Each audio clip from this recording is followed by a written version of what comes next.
Anda sadar nggak sih ada sebuah kekuatan di sekitar kita? Sesuatu yang nggak kelihatan, tapi bisa banget mempengaruhi pikiran dan tindakan kita sehari-hari. Nah, dalam beberapa menit ke depan, kita bakal coba nyalain senter dan menjelajahi salah satu sudut paling misterius dari sifat manusia. Tolkien nulis ini tentang sesuatu yang ngumpet di kegelapan. Dan kutipan ini, wah, pas banget buat gambarin topik kita hari ini. Coba deh bayangin ini kayak bayangan. Sesuatu yang selalu ada di sana, nempel, tapi seringnya nggak kita sadari. Padahal diam-diam, dia ngebentuk cara kita berinteraksi. Oke, jadi pertanyaan besarnya sekarang, apa sih sebenarnya kekuatan tak kasat mata ini? Gimana cara kerjanya? Dan yang lebih penting lagi nih, asalnya dari mana? Yuk kita bedah bareng-bareng. Langkah pertama, kita kasih nama dulu bayangan ini. Ini bukan soal sihir atau kekuatan mistis ya.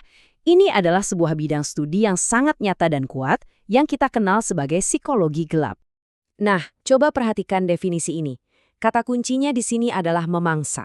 Gini, ini tuh bukan cuma soal memengaruhi atau ngebujuk doang loh. Psikologi gelap itu studi tentang gimana sifat dasar kita, keinginan kita, ketakutan kita, kebutuhan kita bisa dimanfaatin sama orang lain buat keuntungan mereka, seringnya ya dengan ngerugiin kita.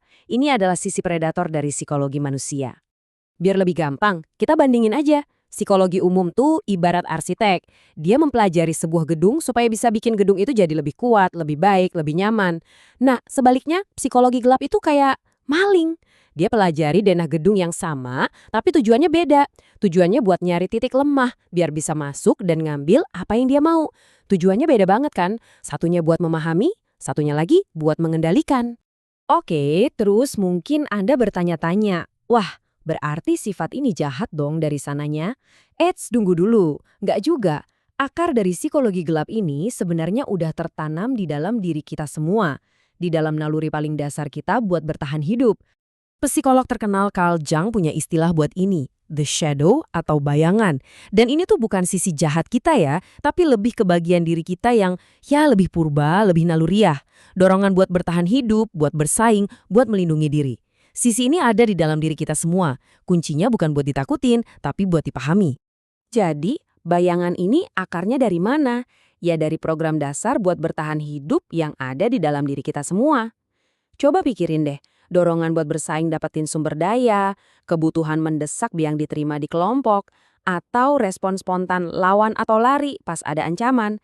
Ini semua kan alat buat bertahan hidup? Nah, psikologi gelap itu muncul ketika seseorang dengan sengaja memicu naluri-naluri ini di orang lain, bukan buat bertahan hidup, tapi buat ngendaliin mereka. Oke, kita udah tahu apa itu psikologi gelap dan dari mana asalnya. Sekarang, bagian yang paling seru nih, gimana cara si bayangan ini beraksi? Gimana caranya naluri-naluri primitif itu diubah jadi alat persuasi yang sangat kuat? Analogi nih, wah pas banget. Coba bayangin, Anda lagi main game, tapi cuma lawan main Anda yang tahu semua aturannya. Nggak adil kan? Nah, kayak gitulah rasanya.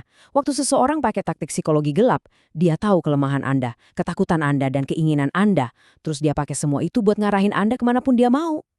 Dan prosesnya itu sendiri sebenarnya nggak ajaib loh, malah sangat metodis. Biasanya polanya ada 3 langkah yang jelas. Pertama, observasi. Si manipulator ini bakal belajar tentang Anda, apa yang Anda suka, apa yang Anda takutin. Kedua, dia identifikasi kelemahan. Dia cari tombol emosional Anda, bisa jadi rasa nggak pede, keinginan buat disukai, atau ambisi. Nah, langkah terakhir, eksploitasi. Dia bakal nekan tombol itu buat nyetir perilaku Anda demi keuntungan pribadinya.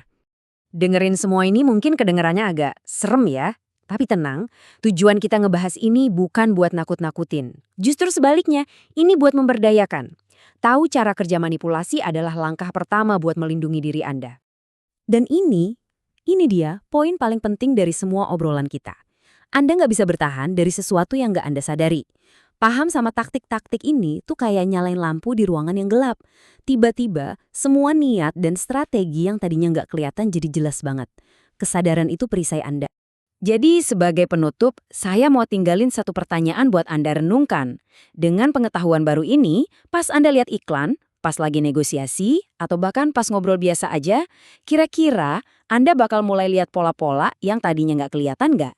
Ingat ya, paham soal bayangan ini bukan berarti kita jadi paranoid atau hidup dalam ketakutan. Justru sebaliknya, kita jadi bisa melangkah dengan mata yang jauh lebih terbuka.